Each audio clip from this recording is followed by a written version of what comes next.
الحمدللہ رب العالمین والصلاة والسلام علی سید الانبیاء والمرسلین حضرت ابو محمد جریری رحمۃ اللہ علیہ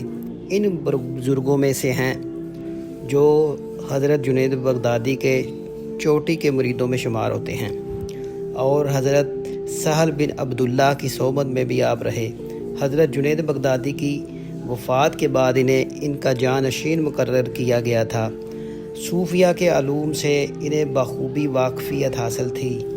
بڑے پائے کے بزرگ تھے۔ ان کی وفات 311 ہجری میں ہوئی۔ آپ فرماتے ہیں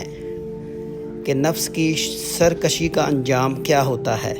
یعنی جس شخص پر اس کا نفس غالب آ گیا اور وہ اپنی خواہشات کا قیدی بن گیا، اس شخص پر قرآن و حدیث کوئی اثر نہیں کرتے۔ آپ فرماتے ہیں کہ جس شخص پر اس کا نفس غالب آ گیا وہ اپنے خواہشات کا قیدی بن جائے گا اور وہ اپنی خواہشات کے قید خانے میں گھرا ہوا ہوگا، اور اللہ تعالیٰ اس کے دل پر تمام فوائد حرام قرار دے دیں گے،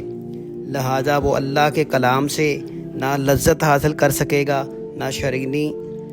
خواہ وہ اسے کسی قدر بار بار کیوں نہ پڑھتا ہو، کیونکہ اللہ تعالیٰ فرماتے ہیں سأصرف عن آیاتی الذین یتکبرون فی الارض بغیر الحق، کہ میں اپنی آیات کو ان لوگوں سے پھیر دوں گا جو دنیا میں ناحق غرور کرتے ہیں۔ لہٰذا نفس کی خواہشات سے اور اس کی پوجا سے اور ہر وقت نفس کی باتوں میں لگے رہنا، اس کی خواہشات کے مگر بھاگتے رہنا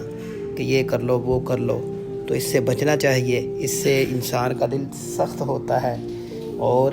غلبہ نفس زیادہ قوت پکڑتا ہے، تو لہٰذا اللہ تعالیٰ سے دعا ہے کہ اللہ تعالیٰ ہمیں اس سے بچائے، آمین۔